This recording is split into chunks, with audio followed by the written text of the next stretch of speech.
Doing well. Welcome to Effortless Qigong. Quick announcement, I have a new short routine coming out, which is sharing some 4 techniques for helping to relax and create inner calm. And I'll be releasing that today. So I just edited it yesterday, edited it today. I did pre-record about 6 routines, and initially I was going to put them every single day, but I think it's good to actually give a bit of space between them. So I'm doing that. Okay, I wanted to go into sort of a casual live today, maybe 4 or 5 minutes. I just want to kind of share some contemplations I have. I think I'm going to do that in the up and coming lives as well, where I just am sharing some things that I'm thinking about. I think it would be useful for the community, for people to also hear some of these ideas. So, in terms of Qigong practice, if you know what Qigong is by now, if you've been doing my routines or Lee's routines or any other Qigong teachers, and I think it's great to practice from a variety of people to kind of see how the different styles and different teaching styles are out there. I'm just thinking about how Qigong is a really light form of exercise, which I think is great, but it's also important to balance that with like going for a run, doing a harder physical workout, especially for me, where I'm like 29 and I have the capacity to do more intense workouts and I actually really enjoy them and I need them. So I think sometimes I was overdoing the Qigong and not doing enough of this. So now I'm actually kind of readjusting in my own life a bit, especially with the winter went by. Also during the summer, I am very physically active. Like my job is very physically active. So anyway, in my training regimen and in my understanding of Qigong, I'm now expanding outward.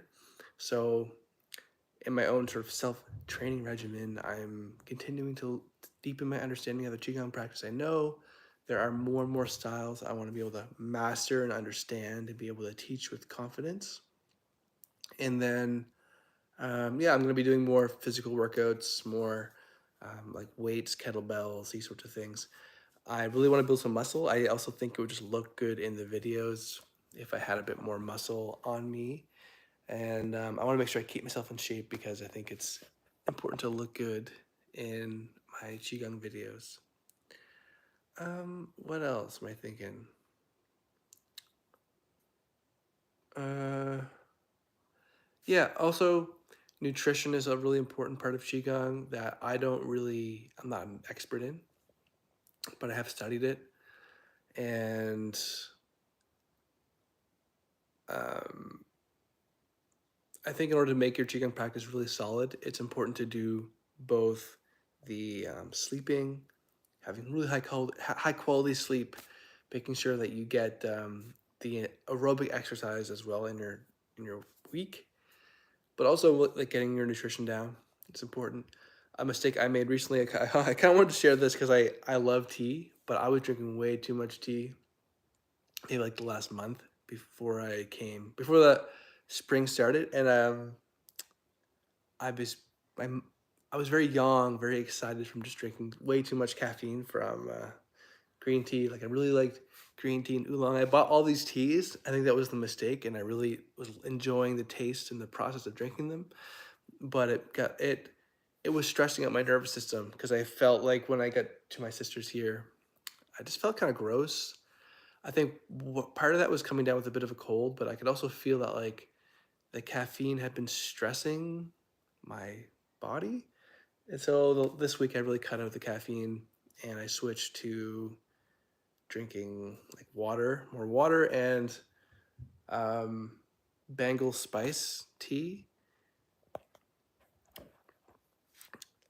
Bengal spice tea, which is really nice. I think some of these herbs and spices like cardamom and cinnamon and ginger and whatever else is in there have like really good healing benefits, especially I think at this time of year. So that was really nice. I could feel the difference, and that's good. Ryan Anroth says jittery, but not more alert. uh, I think caffeine has shown to improve alertness, but the thing is, it's like in Chinese medicine, you could say like caffeine is yang. So if you drink a lot of caffeine, like a lot of tea, like I was doing, it can be good in the morning to have some caffeine to increase focus and alertness and stuff to wake you up. But if you're drinking it like me, like, like all day, you can get a bit like jittery, and that can be less good.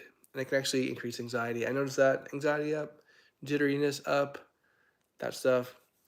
So just a lesson on moderation for me, and I just want to talk about that. As a tea lover, I think sometimes when we really love like a certain food or a tea or something like this, we want to like just eat a lot of it, and that can throw us off balance. And in qigong practice, and in mindfulness awareness practice, it's like I just want to be aware of the things I'm doing without judging myself, because I think as a human, I know how hard it is to like maintain good habits, and we so easily fall off track with things. Like we might overdo something, maybe we overdo staying up late, or we overdo drinking coffee, or we overdo eating a certain like style of chips, and then we notice that our sleep is off, or that we're more stressed, or we're putting on weight. It's like, okay, that happens as a human.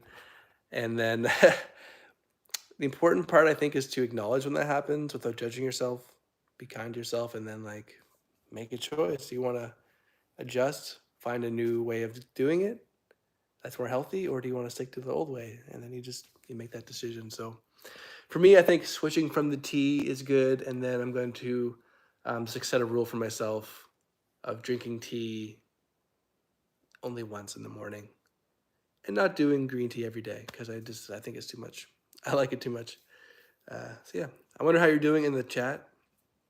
If you resonate with what I'm saying here, uh, it's funny going live just talking about myself, but hopefully some of my life experience is relatable to you guys.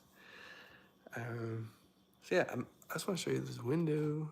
Like, can I look at that view? So nice. I like visiting my sisters because they've got these big like windows, and you got the ocean right there.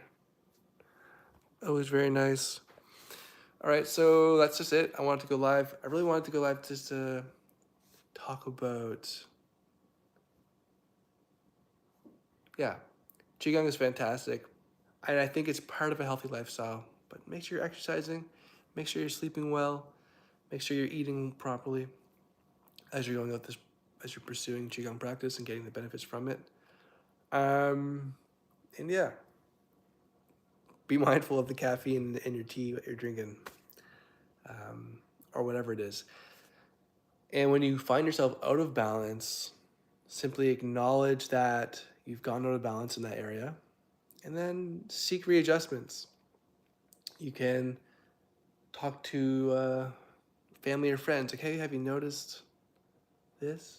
Or you can ask ChatGTP, like, hey, what can I do if I'm finding myself, I think I'm drinking too much tea, or whatever it is you're doing, and just make adjustments. Um, so, yeah, talk to you soon. Stay well. Peace.